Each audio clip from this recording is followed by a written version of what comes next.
ফিরে আসেন কোথা থেকে?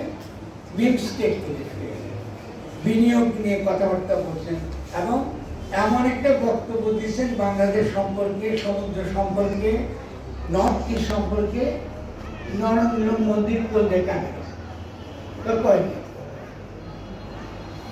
উনি যে ভাষণটা দিলেন, যেটা বলছেন বাংলাদেশ বিশ্ব জয় করতে নামছে, আমরা বিশ্ব জয় করে ছাড়বো।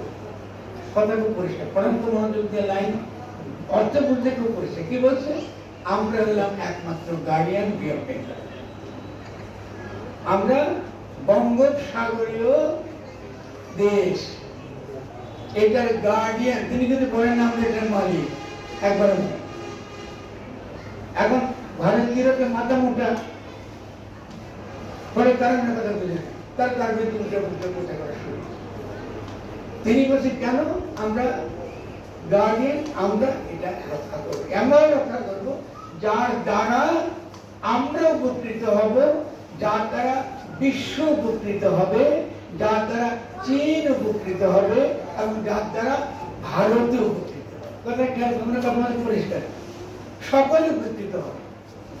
এইটা তিনি বলছেন কেন? এই জন্য তিনি বলেন আমরা এখানে আছি, আমরা গার্ডিয়ান, এবং তোমরা চীনারা কি করবা?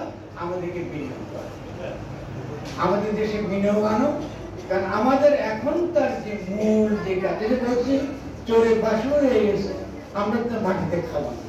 আমাদের এখন একদম প্রায়োরিটি, 1 নম্বর প্রায়োরিটি ইকোনমিক ডেভেলপমেন্ট, অর্থনৈতিক বিকাশ। দ্রুততম সময়ের মধ্যে আমরা ইউরোপ, আমেরিকার মতন জায়গায় পৌঁছাতে যাই, যত কম সময়ের মধ্যে, খুব দ্রুত করতে চাই। কাজটা কঠিন। দেখেন উনি ফিরে এসে কিন্তু আবার একটা বিনিয়োগের একটা দেখলেন না, আজকে শেষ হতে সম্ভব বিনিয়োগ দিয়ে যে বিভিন্ন দেশ থেকে বিনিয়োগকারীরা, কর্পোরেট বিনিয়োগকারীরা আমাদের দেশে আসছে এবং এই চাইতেছে সেই বিনিয়োগটা এখানে হোক, বাংলাদেশে সেই বিনিয়োগটা হোক। দুর্দান্ত ব্যাপার। তার মানে আমরা যদি আসলে এই সরকারকে টিকার একবার চেষ্টা করি, আমরা পারি নাই, অনেক সাংবিধানিক সমস্যা রয়ে গেছে, শেখ হাসিনার ভূত রয়ে গেছে। এই ভূত যদি আমাদেরকে ডিস্টার্ব করে তো তাকে দিয়ে কি করতে হয়? ভূত মানে কেন?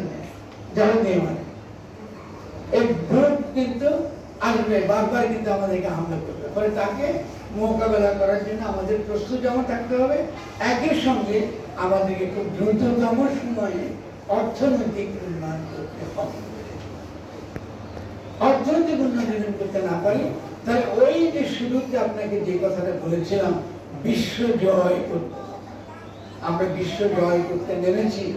যারা জুলাই গণঅভ্যুত্থানকে এখনো বোঝেন নাই, তাদেরকে সরল ভাষায় বুঝিয়ে দিচ্ছি, বাংলাদেশে ছাত্র, তরুণ এবং সৈনিকেরা একসঙ্গে যে গণঅভ্যুত্থান সফল করেছে, তার উদ্দেশ্য বাংলাদেশের 17 কোটি কি 18 কোটি জনগণ বিশ্ব জয় করতে নেমেছে এবং তারা বিশ্ব জয় করছে।